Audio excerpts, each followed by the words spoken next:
Haïti People Magazine. C'est une belle émission.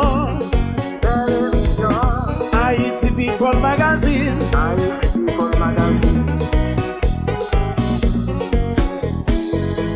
Bonjour à tous, bienvenue dans votre émission Haïti People Magazine. Alors aujourd'hui, nous sommes allés à la rencontre d'une association. L'association s'appelle Haïti Futur. Donc la personne justement qui est à la tête de cette association a bien voulu ouvrir ses portes et nous parler un petit peu de cette association. Je vous propose de l'accueillir avec moi tout de suite.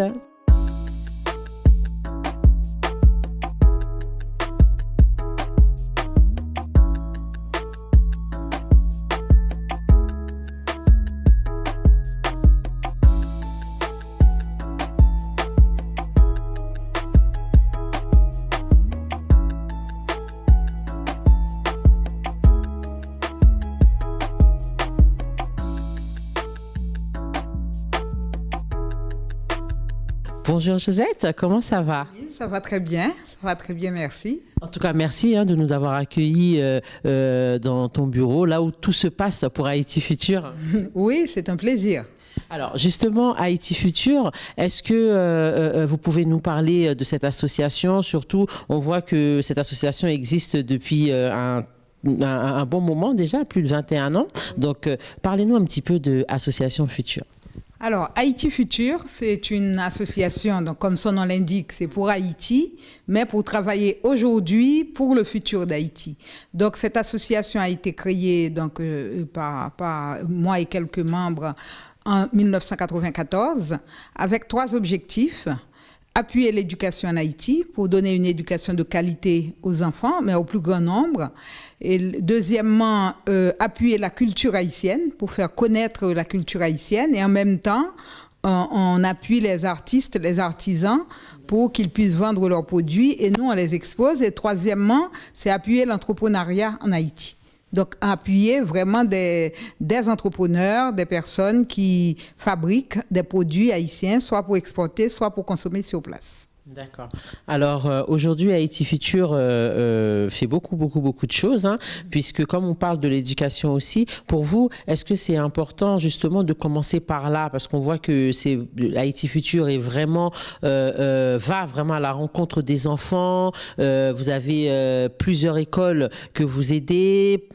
Vous avez voulu commencer par l'éducation même, ou bien c'est venu par hasard comme ça? Est-ce que c'était vraiment important? Non, le cœur même des activités d'Haïti Futur, c'est l'éducation. D'abord, c'est l'éducation parce que sans éducation, on sait qu'un pays ne peut pas avancer, ne peut pas se développer. C'est encore plus vrai aujourd'hui que hier, avec justement le développement des technologies, c'est une révolution, avec ce qu'on peut appeler la révolution du numérique. On sait qu'aujourd'hui, on ne peut pas s'en passer, on ne peut pas se passer de l'éducation. Et on voit aussi les problèmes. Haïti a de grands défis à relever, des défis de l'environnement, des défis de la démographie. Il y a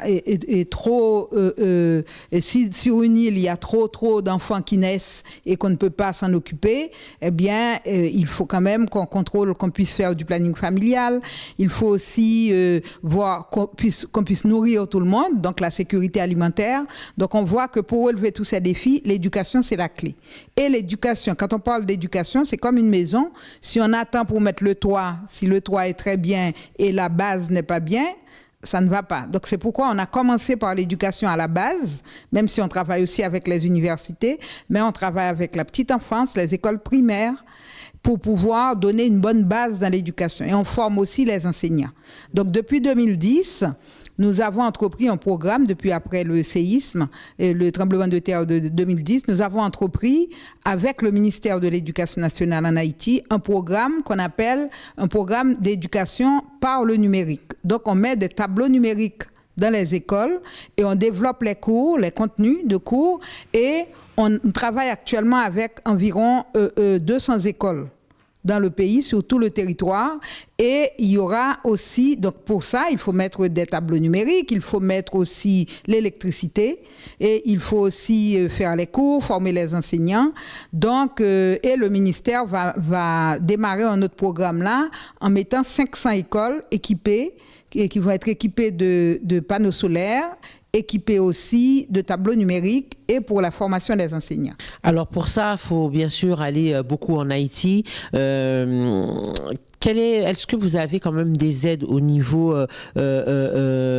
gouvernemental, au niveau au niveau du de l'éducation, du ministre de l'Éducation nationale en Haïti justement? Qu'est-ce qu'ils font justement pour que l'association Haïti Futur puisse évoluer vraiment dans l'éducation même? Alors, nous avons beaucoup de partenaires. Nous avons été d'abord, dès le séisme.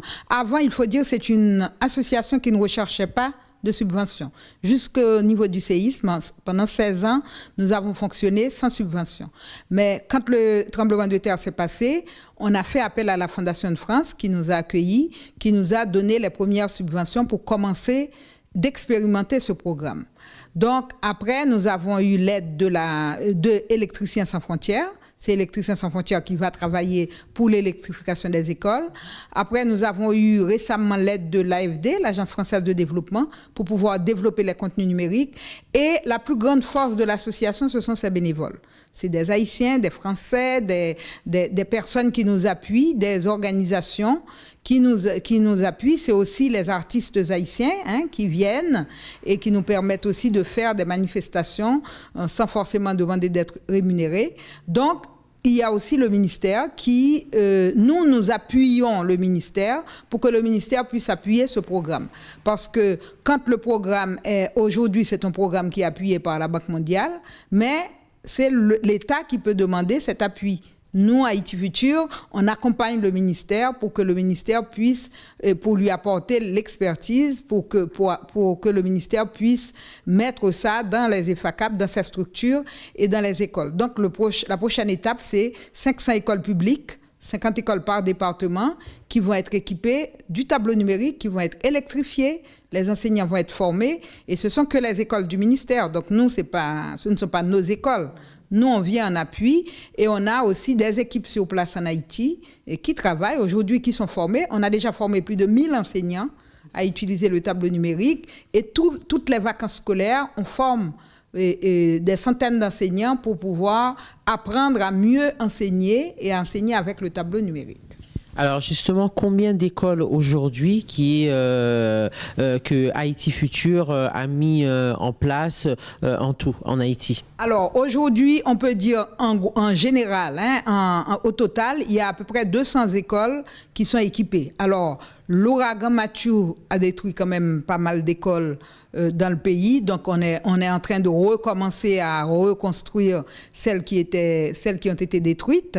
Et donc on a un gros programme de construction d'écoles d'ailleurs. Là, on a dans la commune de Campérin-Maniche, on construit 30 écoles, et puis aux Abricots, on a construit aussi pour pouvoir remettre le tableau numérique. Donc aujourd'hui, c'est pas seulement Haïti Futur qui met le tableau numérique dans les écoles, qui met les technologies, on aide aussi les privés, c'est-à-dire les écoles privées. Quelqu'un qui a une école privée ou bien une association qui a une école, il peut acheter le matériel, on peut l'aider à prendre contact pour l'électrification. Donc, il faut avoir un peu d'argent pour payer l'électrification. Mais nous, ce qu'on donne, on peut donner les cours. On peut donner gratuitement les cours, on peut aider à former les enseignants.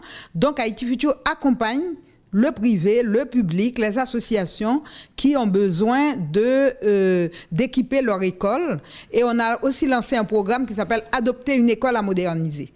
Qu'est-ce que ça veut dire, adopter une école à moderniser? Eh bien, adopter une école, c'est un peu, au lieu de dire on va parrainer un enfant, on adopte toute l'école. Comme ça, tous les enfants en profitent. Ça consiste en quoi? Ça consiste à donner de l'argent, à faire un financement, soit avec plusieurs familles, soit en équipant l'école où on était élève dans le temps, on peut voir avec ses anciens camarades de classe. Et ma famille a fait ça pour 2 écoles, c'est-à-dire on cotise et ça coûte à peu près 15 000 $ américains. Donc on met l'électricité, ça coûte à peu près 8 000 $ l'électricité. On achète le tableau numérique, l'ordinateur, on achète des livres pour les enfants, on met même un petit jardin scolaire pour que les enfants puissent apprendre à faire pousser les plantes, etc. Donc, et on embauche quelqu'un pour accompagner les enseignants pendant au moins 2 ans. Donc ça coûte, c'est un package. Donc c'est une association peut par exemple organiser des événements pour réunir cet argent, pour faire ça. Et puis c'est très intéressant parce qu'on aide toute une école. Au lieu d'aider qu'un seul enfant, eh bien on aide toute une école.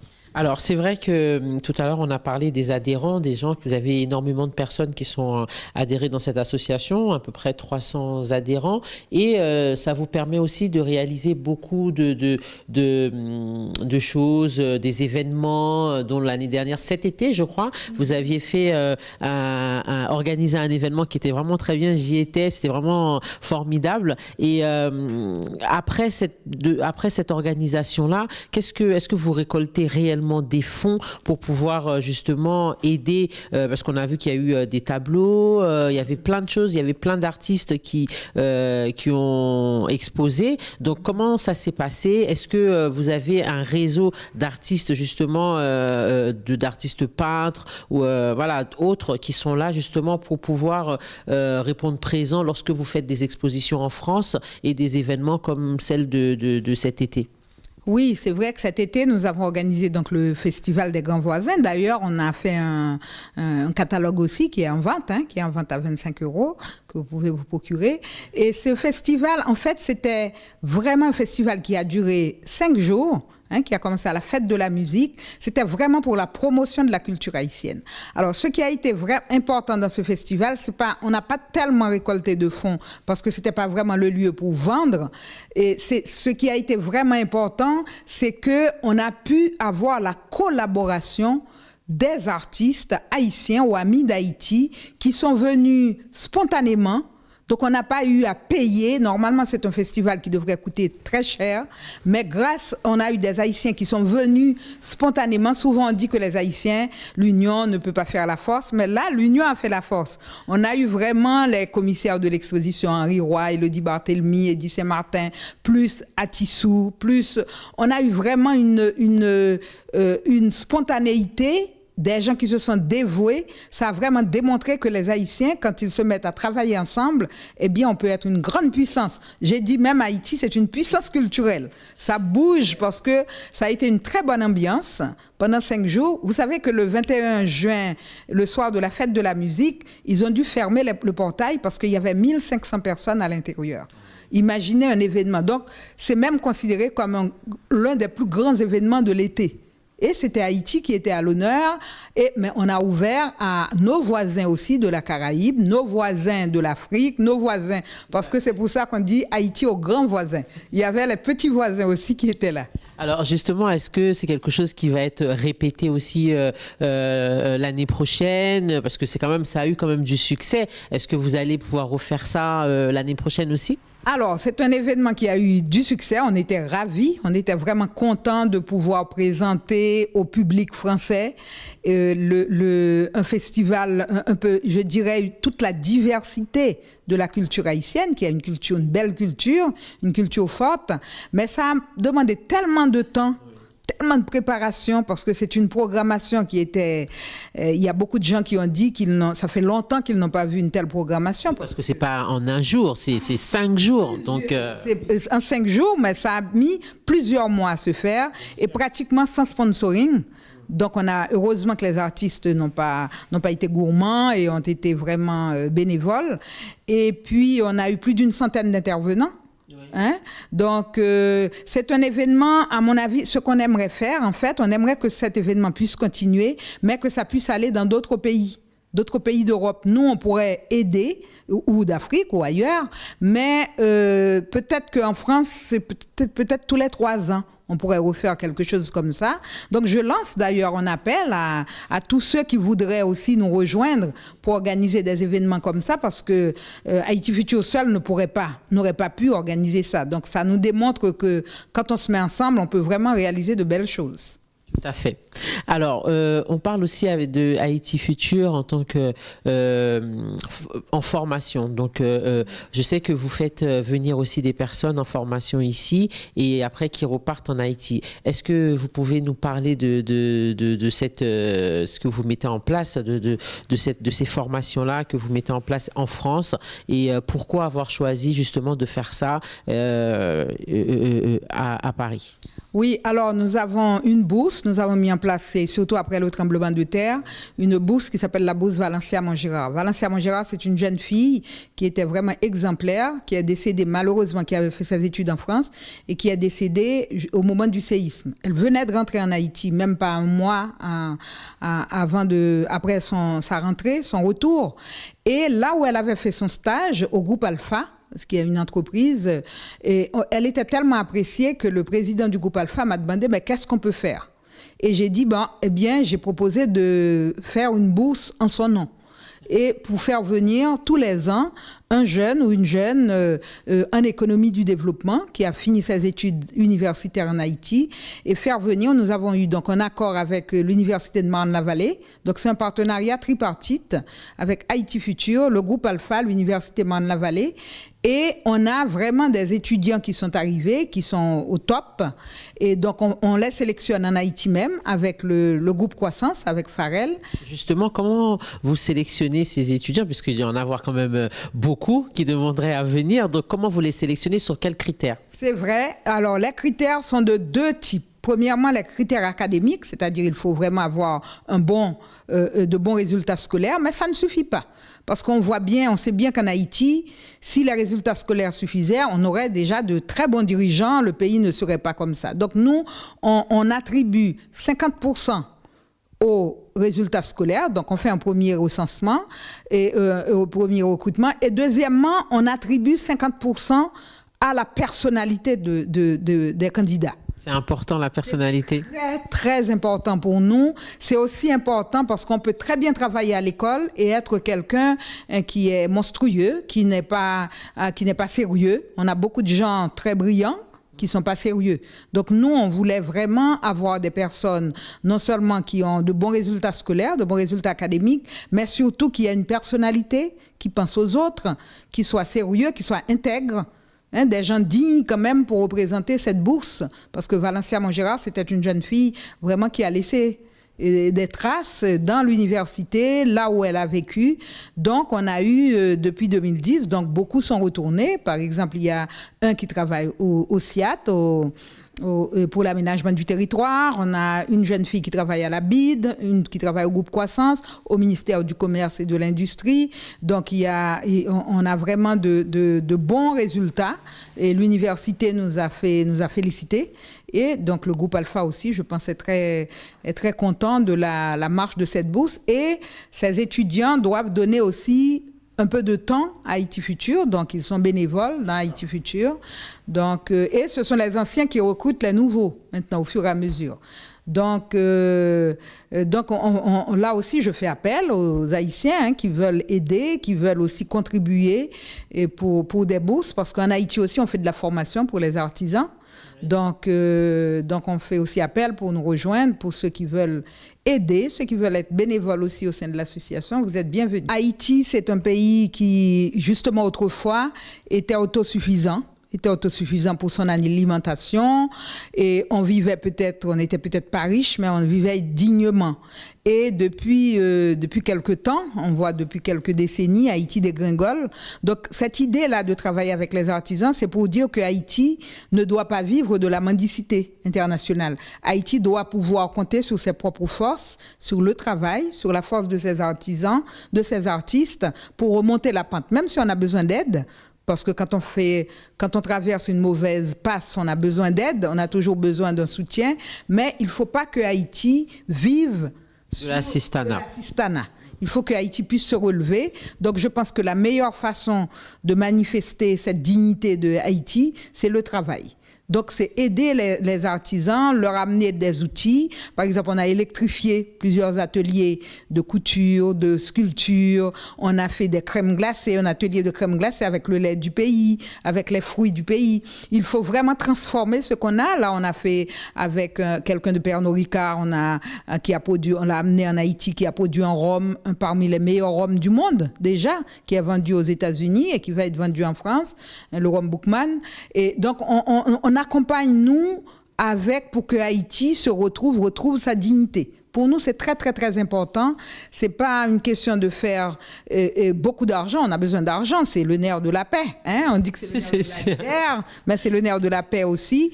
Mais je pense que il faut qu'Haïti soit respecté pour que la génération future, cette génération actuelle et future, puisse avoir justement foi au pays, parce qu'il y a beaucoup de jeunes, on voit, qui quittent le pays pour aller au Chili, pour aller au Brésil, pour fuir le pays, pour aller en République dominicaine.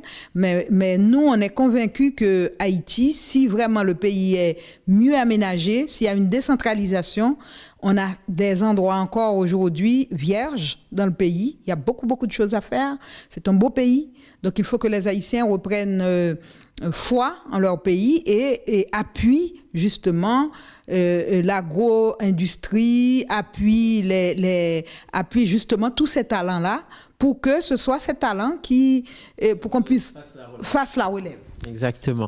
Alors justement, une femme comme vous, Josette, qu'on voit qui est tellement impliquée, on sent vraiment une femme forte derrière Haïti Futur. Quelles sont les difficultés que vous pouvez rencontrer tout au long de ces années où vous avez travaillé d'arrache-pied pour Haïti Futur? Aujourd'hui, vous êtes arrivé quand même à faire vraiment beaucoup de choses. Qu'est-ce que vous rencontrez comme difficultés? Quelles sont les bonnes et les mauvaises choses que vous pouvez rencontrer dans cette association?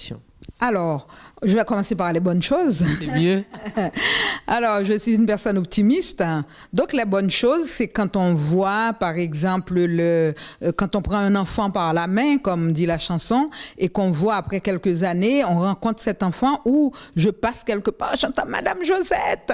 Ah, c'est grâce à vous. Je passe à l'aéroport, je vois des gens qui viennent m'accueillir parce que, c'est grâce à vous, j'étais à l'école, j'ai pu apprendre, ou bien des gens qui sont intéressés, ou des jeunes que j'ai pu accompagner pour leurs études, ou des entreprises que je vois aujourd'hui et qui puissent se développer, créer des emplois aussi, des jeunes qui étaient au chômage dans le pays, qu'on a aidé à créer l'entreprise et à créer leur entreprise, créer même d'autres emplois. Donc ça, c'est les bonnes choses qui se passent et que quand je vois aussi, je passe là où j'habite, dans les maisons, j'ai beaucoup d'amis, leurs maisons sont décorées avec la peinture haïtienne, la sculpture haïtienne. Vous voyez ici, ce bureau est décoré et avec la peinture haïtienne, faire connaître les livres. Là, on va avoir le 4e salon du livre haïtien les 2 et 3 décembre. On va avoir aussi l'exposition annuelle.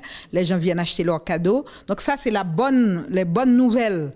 Pour Haïti, c'est ça. Alors, le mauvais côté, c'est malheureusement, on a une sorte d'instabilité politique, instabilité institutionnelle. Depuis 7 ans que je travaille, par exemple, sur le programme d'éducation numérique avec le ministère, on a déjà eu 7 ministres. Donc, c'est presque un ministre par an. À chaque fois, il faut recommencer. Et quand on a un ministre qui change, l'équipe change.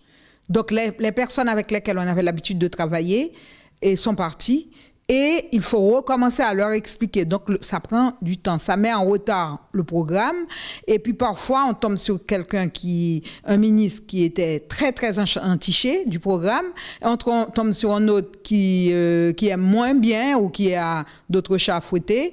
Donc, à chaque fois, il faut quand même dépenser beaucoup d'énergie. Et puis après, il y a aussi les catastrophes, les catastrophes naturelles, les catastrophes. Donc on navigue entre catastrophes humaines et catastrophes naturelles. Bien moi, ce que j'ai fait pour Haïti, pour travailler pour Haïti depuis toutes ces années-là, depuis plus de 23 ans, c'est que je me dis, il faut enlever le mot découragement de son dictionnaire. Donc j'ai pris un jour mon dictionnaire, j'ai barré ce mot-là, découragement, parce que sinon, il y a des moments où on se dit, est-ce qu'on va y arriver? Mais finalement, tout ce qu'on a entrepris, même quand le temps est plus long, même quand c'est plus lent, on voit qu'on arrive avec détermination et puis surtout en ayant beaucoup de gens à travailler avec soi. Et j'encourage vraiment les Haïtiens à travailler en coopération. Même si ça a l'air, nous, notre formule, c'est seul on va plus vite, ensemble on va plus loin. Parce que quand on travaille, on réunit d'autres, on travaille avec beaucoup d'autres associations, on arrive vraiment même quand il y a des petits moments de découragement, on arrive quand même à avoir un support, à avoir le support des autres. Et puis surtout quand on arrive en Haïti et qu'on voit combien les Haïtiens aiment l'éducation, combien la soif d'apprendre, on ne peut pas être découragé. On doit, même si on était un peu fatigué et tout, on reprend et on dit et on repart. Donc il faut vraiment qu'on se mette ensemble. Et actuellement là, par exemple, on travaille sur un programme où on accompagne plusieurs associations qui s'appelle Comocé. Donc on travaille avec le collectif Haïti de France, Haïti Futur, et puis un autre organisme qui s'appelle le GREF, le groupement des enseignants et sans frontières en France. Et on travaille pour aider les associations qui ont une école en Haïti à pouvoir équiper l'école, moderniser l'école avec les tableaux numériques, électrifier. Et il faut vraiment que les petites associations aussi se regroupent pour qu'on puisse avancer ensemble. Alors, on va parler aussi de l'événement qui aura lieu le 2 et le 3 décembre en 2017. Donc, expo, vente au projet. Donc, voilà, salon du livre, expo, vente. Comment ça va se passer? Parlez-nous un petit peu de ce salon du livre à Paris, donc qui sera dans le 4e arrondissement. 15e?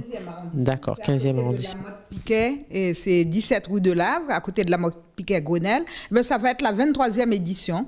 Parce que chaque année, nous organisons une exposition vente des produits haïtiens, justement. Donc, il y aura des produits de la nourriture, il y aura aussi des cours de cuisine, des cours de musique.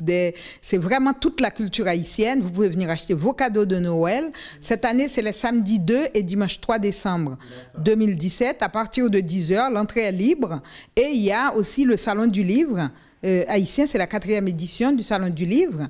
Notre invité d'honneur, c'est Louis-Philippe d'Alembert, qui a écrit un livre avant que les ombres s'effacent, et pour raconter comment les Haïtiens ont sauvé justement les Juifs pendant la Deuxième Guerre mondiale. Donc, il faut venir avec vos enfants. Il y aura des livres pour enfants, il y aura des contes, il y aura de la musique, et il y aura des repas haïtiens aussi. Parce que je vois là, il y a des stands de peinture, des bijoux, tout ce qui est artisanat aussi, cuisine haïtienne, atelier pour enfants. Donc, vraiment, ce sera très, très riche au niveau culture haïtienne. Exactement. Et puis, il y en a pour tout le monde, je dirais de 0 à 77 ans ou à 97 ans. Il y a pour tout le monde. On peut venir avec sa famille, on peut venir manger à midi, des samedis midi, dimanche midi, et samedi soir aussi, on fait une soirée qui est plutôt une soirée festive où on va passer des films, il y aura des contes, de la musique. Donc, n'hésitez pas à justement en parler à vos amis. Profitez de ce week-end pour les faire découvrir aussi, et vous-même aussi venir donner un coup de pouce pour acheter vos cadeaux de Noël et des cadeaux haïtiens. D'accord. Alors, pour terminer, on a vu aussi que vous aviez des guides pour les professeurs en Haïti, pour pouvoir mieux enseigner les enfants. Donc, est-ce que vous pouvez nous parler un petit peu de ces guides-là et pourquoi les avoir mis à disposition? C'était dans quel but, en fait? Oui, vous savez que depuis quelques années, depuis quelques décennies, nous avons moins d'enseignants. Il y a eu une fuite de cerveau. Beaucoup d'enseignants sont partis à l'étranger, au Canada, et puis beaucoup, dans les années 60, étaient partis en Afrique aussi. Et de plus, ils ont fermé beaucoup d'écoles normales qui formaient les enseignants. Donc, et on dit même, le ministère même dit que 85% des enseignants qui enseignent en Haïti ne sont pas formés pour enseigner. Donc, si on veut avoir une éducation de qualité, il faut des enseignants formés. Donc, ce qu'on a fait, comme on a développé les cours numériques pour enseigner sur le tableau numérique, on a pu développer, par exemple, les mathématiques, les sciences. Donc, on a aussi développé des guides pour que les enseignants puissent suivre pas à pas les cours qu'on a développés, pour que les enseignants puissent eux-mêmes se former, pour pouvoir aussi avoir un guide pour les aider à former les enfants. Aujourd'hui, ça se passe bien. On a vraiment l'adhésion des enseignants qui viennent se former, même pendant les vacances, sur leur temps de vacances scolaires. Ils ne sont pas payés. Ils viennent se former et ils ont aussi, on fait un examen. On leur donne aussi un certificat que le ministère va aussi homologuer. Est-ce que justement ces guides-là, ce sont pour tout niveau, je veux dire pour tout niveau? Est-ce que c'est de la 6e au bac ou bien la primaire? Comment on arrive à différencier tout ça? Alors, comme on a commencé en CP, en cours préparatoire, parfois même depuis la maternelle, donc on fait au fur et à mesure que les cours qu'on termine de faire les cours, on fait le guide du maître avec. Donc ça veut dire que on a fait les cours toute la première année de l'école fondamentale. On a fait 5 matières: français, créole, mathématiques, sciences expérimentales, sciences sociales. Et là, on a fait aussi les 4 années des sciences expérimentales. Donc là, d'ici l'année prochaine, on va finir avec les 4 premières années du primaire. Vous voyez, parce que ça coûte très cher aussi de faire les cours, de faire les guides. Mais maintenant, tous les cours qu'on a développés, il y a un guide. Par exemple, on a fait le cours de français, et le cours de français, ça peut passer sur le tableau. Les enfants vont écouter des sons pour bien prononcer le français. On a fait aussi les cours de sciences. Donc, ça veut dire que les enfants ont ça, plus les enfants ont un cahier d'exercice. L'enseignant a le guide, les enfants ont un cahier d'exercice pour travailler chez lui. Et donc chez eux ou chez elles. Donc du coup, on a vraiment tout le programme bien conçu, mais comme on commence par la base, on est arrivé jusqu'à la 4e année. Toujours le projet qui fait je dirais le potomitan d'Haïti Futur, c'est toujours l'éducation, mais aujourd'hui, on ne reste pas que dans l'éducation scolaire. C'est pas que l'école, parce qu'on s'est rendu compte, actuellement par exemple, on est en train de faire une formation en réparation de motos. Et parce qu'on a trouvé un mécanicien moto qui est parti pendant 3 mois pour nous. Il est réparateur de motos. Donc on s'est dit, puisqu'il y a plein de motos dans le pays, mais il n'y a pas grand monde pour les réparer. Et là, on est en train de faire une formation là pour 11 personnes pour apprendre à réparer les motos. Donc c'est une formation sérieuse. À la fin, on va aider peut-être les 3 ou 4 meilleurs qui ont les meilleures capacités pour pouvoir monter leur entreprise de réparation de motos. Donc, à l'avenir, c'est ce qu'on fera. Et c'est pareil, on a fait les crèmes glacées, on a fait venir un meilleur ouvrier de France en Haïti qui a fait une formation pour des jeunes pour leur apprendre à faire les crèmes glacées. Et puis donc on a importé les machines de France pour pouvoir avoir le pasteuriseur, la sorbetière et électrifier le local. Bon, aujourd'hui, donc, chaque fois qu'on trouve une opportunité, donc c'est pour faire de la formation professionnelle. Donc, dans le futur, on va continuer à faire tout le programme, à soutenir le programme pour moderniser les écoles, former les enseignants, mais on va aussi miser beaucoup sur des formations courtes. On est en train aussi on a formé aussi, après l'ouragan Mathieu, des boss, des ouvriers du bâtiment, à travers une école professionnelle pour bâtir, pour construire un paracyclonique. En décembre, là, on va remettre des certificats à une douzaine de boss, à une douzaine d'ouvriers qui étaient formés de façon traditionnelle et qui sont revenus dans l'école sur des chantiers écoles et qui sont formés par l'école des Salésiens maintenant. Donc, ces ouvriers-là ils savaient déjà construire, mais ils ne savaient pas construire paracyclonique. Ils ne savaient pas construire avec méthode. Ils ne savaient pas lire un plan. Donc, on a travaillé avec eux et maintenant, ils sont chefs de chantier, ils ont appris à lire un plan. Donc, nous, on est là pas pour refaire tout ce qui n'est pas fait, on est là pour améliorer, pour apporter une amélioration, pour moderniser aussi ce qui existe. Et là, on va plus vite comme ça parce que aujourd'hui, on a vraiment on aide vraiment à donner un booster à ceux qui font déjà. Oui, à être beaucoup plus indépendant pour eux, quoi, en fait. C'est plus pour l'indépendance et de pouvoir faire les choses soi-même au lieu que ça soit vous qui leur apportez sur un plateau d'argent. Exactement. Alors, si vous aviez un dernier mot à dire justement à la communauté haïtienne et aux amis d'Haïti, qu'est-ce que vous pourrez leur dire pour les inciter encore à adhérer chez Haïti Futur et voilà, les motivations, qu'est-ce que vous pouvez leur dire? Bon, moi, ce que je dirais, c'est que déjà, j'ai dit, Haïti, c'est un pays, même si ça flanche un petit peu, mais c'est un pays qui a besoin de notre énergie pour se mettre debout. Il ne faut pas parler de mots découragement, il faut voir qu'on a un pays avec beaucoup d'opportunités, même si les défis à relever sont grands, sont énormes, sont nombreux, mais il ne faut pas se décourager parce que le peuple haïtien, c'est un peuple qui a l'habitude de se mettre debout, donc c'est un pays qui doit vivre debout. Donc il faut qu'on se mette ensemble, qu'on mette nos forces ensemble, et puis surtout que parfois de loin, on n'a que des mauvaises nouvelles. Et puis, c'est comme si on aime les mauvaises nouvelles que donnent les médias et on ne cherche pas suffisamment. Donc, notre travail va consister à vous montrer tout ce qui se fait de bien, tout ce que les Haïtiens font et qu'on ne voit pas et qu'on ne montre pas. Donc, il faut aussi, nous-mêmes, ne pas colporter toutes ces mauvaises nouvelles, parce que partout, il y a des mauvaises nouvelles, mais si on colporte que ces mauvaises nouvelles, c'est comme à l'école. Si vous voyez un enfant, vous lui dites souvent qu'il est crétin, bon, il va être découragé. Donc, nous, il faut qu'on se base aussi sur nos forces pour pouvoir, justement, reconstruire, réinventer et faire de belles choses. Mais il faut pas cacher non plus qu'on a beaucoup de défis à relever, mais c'est pas en se décourageant, c'est pas en s'acharnant qu'on va. Donc, mettez-nous debout, mettons-nous surtout ensemble, et puis regardons si chacun déjà, les 570 sections communales, vous voyez, on est issu de toutes ces sections-là. Si chacun se réunissait pour dire on appuie là, notre territoire, là où on est sorti, eh bien, on peut faire un faisceau pour soulever Haïti. On serait loin et je pense qu'il y a de l'espoir, on va y arriver.